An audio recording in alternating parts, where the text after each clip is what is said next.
नमस्कार, आप देख रहे हैं रितम और मैं हूं आपके साथ कोमल पवार। तो चलिए खबरों का सिलसिला शुरू करते हैं। प्रधानमंत्री नरेंद्र मोदी ने आज वैश्विक बौद्ध समिट सत्र का उद्घाटन किया। 2 दिवसीय शिखर सम्मेलन का आयोजन संस्कृति मंत्रालय द्वारा अंतर्राष्ट्रीय बौद्ध परिसंघ के सहयोग से नई दिल्ली में किया जा रहा है। प्रधानमंत्री नरेंद्र मोदी ने बुद्ध प्रदर्शनी का भी दौरा किया। इस सम्मेलन को संबोधित करते हुए पीएम मोदी ने कहा कि बुद्ध व्यक्ति से आगे बढ़कर एक बोध है, बुद्ध स्वरूप से आगे बढ़कर एक सोच है, बुद्ध चित्रण से आगे बढ़कर एक चेतना है। साथ ही प्रधानमंत्री नरेंद्र मोदी ने कहा कि अमृत काल में भारत के पास अपने भविष्य के लिए विशाल लक्ष्य भी है और वैश्विक कल्याण के नए संकल्प भी हैं। भारत ने आज अनेक विषयों पर विश्व में नई पहल की है और इसमें हमारी बहुत बड़ी प्रेरणा भगवान बुद्ध है। मोदी सरनेम मामले में मिली सजा के खिलाफ कांग्रेस नेता राहुल गांधी की याचिका पर आज सूरत की सेशंस कोर्ट ने बड़ा झटका दिया है। याचिका में मोदी सरनेम पर की गई टिप्पणी पर आपराधिक मानहानि मामले में उनकी सजा पर रोक लगाने की मांग की गई थी, जिसे कोर्ट ने ठुकरा दिया। बता दें कि यह मामला 2019 के लोकसभा चुनाव से पहले एक प्रचार कार्यक्रम को संबोधित करते हुए राहुल गांधी ने मोदी उपनाम का उपयोग करके टिप्पणी की थी। इस मामले में गुजरात भाजपा के नेता पुनेश मोदी ने राहुल गांधी के खिलाफ मानहानि का मामला दर्ज किया था, जिस पर उन्हें 2 साल की सजा हुई। केंद्रीय सड़क परिवहन व राजमार्ग मंत्री नितिन गडकरी ने ऑस्ट्रिया के इंसब्रुक में अल्पाइन टेक्नोलॉजी मेले इंटर अपलाइन 2023 का उद्घाटन किया। इस मौके पर नितिन गडकरी ने कहा, भारत आने वाले 5 वर्षों में 1200 किलोमीटर लंबाई के 250 से ज्यादा रोपवे तैयार करने जा रहा है।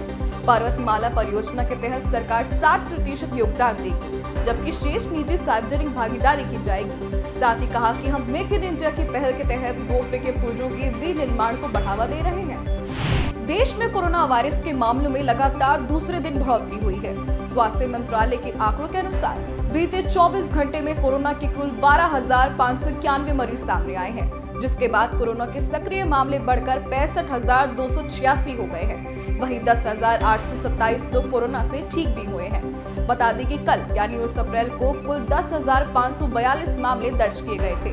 18 अप्रैल को 7,633, जबकि 17 अप्रैल को 9,111 मामले सामने आए थे। उत्तर प्रदेश के अयोध्या में राम मंदिर का निर्माण तेजी से चल रहा है।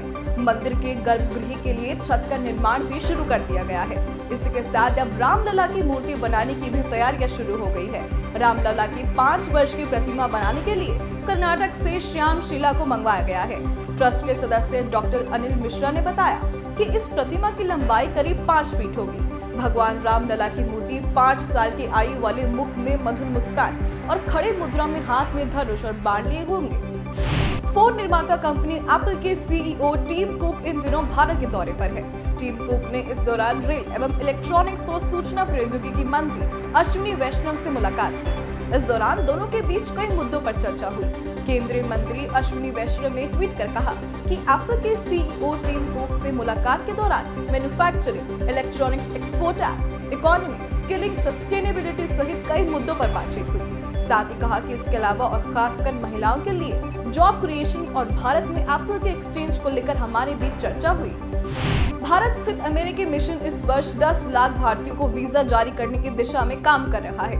हैदराबाद स्थित अमेरिकी वाणिज्य दूतावास में महावाणिज्य दूत जेनिफर लार्सन ने इस बात की जानकारी दी और कहा कि हम इस बात से अवगत हैं कि वैश्विक महामारी शुरू होने के बाद से वीजा के लिए प्रतीक्षा अवधि काफी लंबी हो गई है और हम उन छात्रों, पेशेवरों और पर्यटकों के सामने आने वाली चुनौतियों को पहचानते हैं जो अमेरिका जाना चाहते हैं। साथ ही कहा कि हम इस मोर्चे पर महत्वपूर्ण प्रगति कर रहे हैं। भारत का सेवाओं का निर्यात लगातार वृद्धि दर्ज कर रहा है, जिसे लेकर सेवा निर्यात संवर्धन परिषद ने उम्मीद जताई है कि देश से सेवाओं का निर्यात 2023 से 24 में $400 अरब पर पहुंच सकता है। वाणिज्य मंत्रालय के शुरुआती आंकड़ों के अनुसार 2022 से 23 में देश का सेवा निर्यात 2021-22 के $254 अरब से 42% बढ़कर $322.72 अरब पर पहुंच गया है। परिषद के चेयरमैन सुनील एच तलाती ने कहा, सेवा क्षेत्र ने $300 अरब के निर्यात का लक्ष्य रखा था। अब यह $322 अरब पहुंच गया है। अंतिम आंकड़ों में यह $350 अरब को छू सकता है। ब्रिटेन में विभिन्न शिक्षण संस्थानों में पढ़ने वाले हिंदू छात्र छात्राओं को अब नस्ली भेदभाव झेलना पड़ रहा है। दरअसल लंदन की एक संस्था हेनरी जैक्सन सोसाइटी के अनुसार मुस्लिम छात्र सहपाठी हिंदू छात्रों को काफिर कहते हैं और धर्म परिवर्तन न करने पर नर्क का अनुभव भोगने की धमकी देते हैं। संस्था के अनुसार ब्रिटेन में रहने वाले करीब 50% अभिभावकों ने माना है कि स्कूल में उनके बच्चों को हिंदू होने के कारण नफरत का शिकार होना पड़ा और नस्ली टिप्पणियां झेलनी पड़ी। संयुक्त राष्ट्र में भारत की स्थायी प्रतिनिधि रुचिरा कंबोज ने कहा कि भारत की G20 की अध्यक्षता के दौरान अभी तक अफ्रीकी देशों की तरफ से सबसे ज्यादा सहभागिता देखी गई है।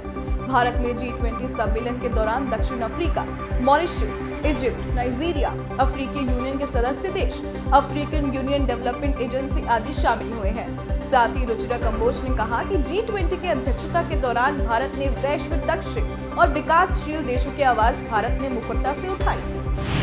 IPL सीजन 16 में आज 2 मुकाबले खेले जाने वाले हैं। पहला मुकाबला पंजाब के मोहाली स्टेडियम में दोपहर 3:30 बजे पंजाब किंग्स और रॉयल चैलेंजर्स बैंगलोर के बीच खेला जाएगा, तो दूसरे मुकाबले में शाम 7:30 बजे कोलकाता नाइट राइडर्स और दिल्ली कैपिटल्स अरुण जेटली स्टेडियम में आमने सामने होगी। इस मुकाबले में RCB की टीम जीत की तरफ लौटना चाहेगी, जबकि लखनऊ सुपर जायंट्स के खिलाफ जीत दर्ज करने के बाद पंजाब किंग्स के हौसले बुलंद हैं। ऐसे में दोनों टीमों के बीच कड़ी टक्कर देखने को मिलेगी। वहीं दूसरी ओर दिल्ली कैपिटल्स और कोलकाता नाइट राइडर्स की टीमें जीत दर्ज कर पॉइंट टेबल में ऊपर आने की कोशिश करेंगी।